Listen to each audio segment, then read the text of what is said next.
The New York Jets are one of the younger teams in the NFL, and I think they have a lot of potential. But let's look into that potential and see where is their actual talent to hopefully be unlocked, and where is there a sinking ship that they kind of need to restart. So that being said, let's break down the Jets in the 2022 offseason.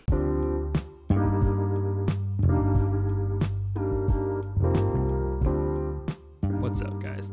I'm Tyler Coker, and I'm your host for today's episode of Today with Tyler. I hope you enjoy. First, I'll begin with their free agents, as is now the tradition. Marcus May is their free safety, and that's a big free agent. And he got hurt, so if they bring him back, it'll be on a cheap, maybe one-year deal, a prove-it, boom or bust kind of deal. Jameson Crowder, their slot receiver, is a free agent. I could see him being able to leave just because he is 29 now, and Jameson Crowder just seems kind of like an old veteran, as well as Elijah Moore does everything Crowder does but better. Unfortunately, they do need wide receiver help though, so I wouldn't be surprised if Crowder does try to stay a little bit. Two guards in their depth are free agents. Some linebackers, Keelan Cole, right tackle Morgan Moses is a big free agent for them, as well as Lamarcus Joyner, one of their safeties, Tyler Croft, their tight end, and some other depth at other positions, and Mike White, the legend himself. So not necessarily great in their free agency, but it's not like most of them are that good anyway. So aside from their safeties and Morgan Moses, they can kind of move on. Let's get into their offense. I love Zach Wilson. I'm a big Zach Wilson supporter. His talent is undeniable, and as long as he can learn to throw the ball a little bit earlier, maybe, he'll be a much better quarterback.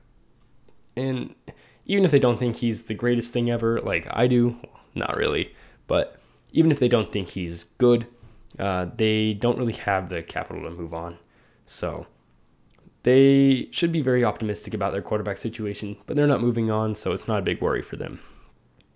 His top three wide receivers were injured, though, this year, and that's not a good thing.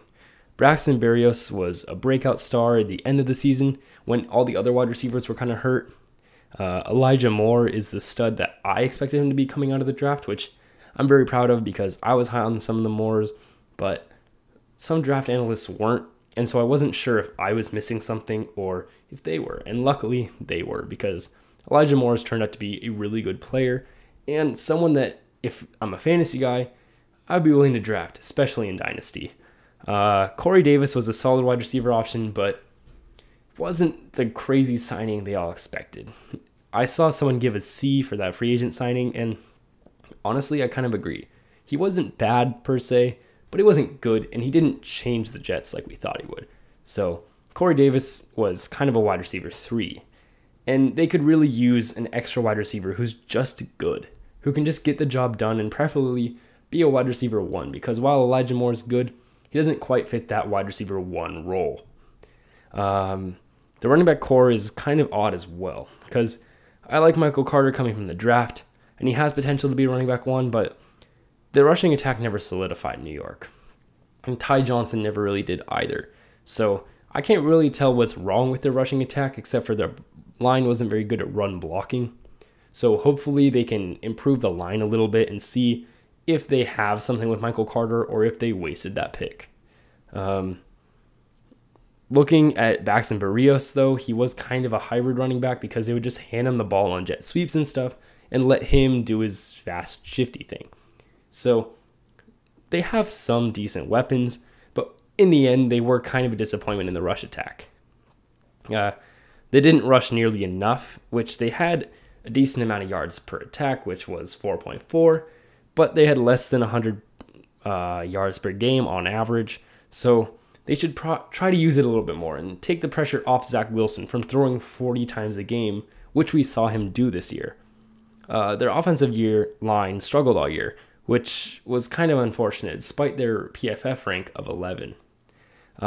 Their sack percentage was 8.08, and they only had one player hit the PFF grade of 75. Now, PFF isn't magical and doesn't tell the whole story, but if your PFF grade can't even hit 75, you're not a great offensive line. George Fant did grow to be a solid left tackle in Mekhi Mekhi Becton's absence, but there's a rumor that Becton might not be back. They seem to be kind of unhappy with his recovery from injury and that he was coming in a little bit overweight, so I wouldn't be surprised if they tried to move on from that former top 10 pick. Morgan Moses is still good, just like he was in Washington, but he's not great like he was. So it would be good to bring him back, but it wouldn't be the worst thing to move on and try to expand, either get Mekhi Becton to right tackle, or see if you could find one in the draft or a cheap one that's a free agent. Elijah Vera Tucker was a workable rookie, but they could use another guard because I'm not sold on Van Roden. They certainly need some O-line help, so I wouldn't be surprised if they target it over the offseason, but it's not their most pressing need. That being said, let's get into their defense, which is really ugly, even though Robert Saleh is a defensive-minded coach. Their secondary was the third worst in the NFL, but they're in a really good position in this draft to get a lot of secondary help. They're in a position to potentially land Kyle Hamilton, the strong safety out of Notre Dame. They're in position to land any corner they want because they really are the first corner-needy team to get a pick that can draft a corner. They really could use a full reset at the secondary because they did have a lot of injuries with their safeties, but if they both leave, they have nobody. So Joyner and May should hopefully come back, but if they don't, they have a lot of room to work with, and they have a lot of spots to fill in that secondary. They also allowed 4.5 yards per rush attempt, which really isn't good and highlights their very weak box. Quinnen Williams did actually have an impressive season, and he improved for sure, but they really didn't have too much because their linebacker core is really awful.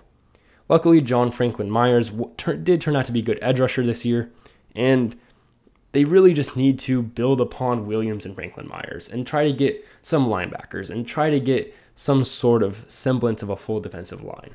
So, Aiden Hutchinson, say hello to the New York Jets. You're probably going at number 4, and they have a lot of room to work with, luckily in cap space as well, so I'd like to see them attack.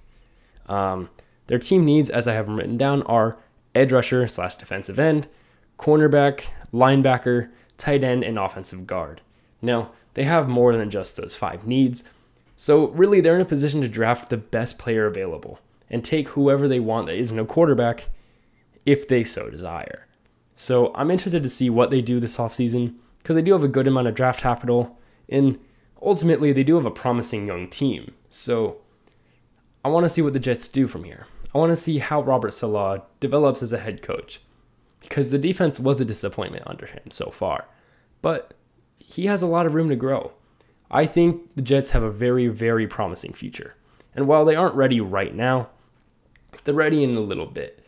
And that's the best to be because right now there are some pretty big powerhouses in the AFC and even in their own division with the Buffalo Bills. So that concludes the AFC East. Thank you for listening to the Today with Tyler podcast.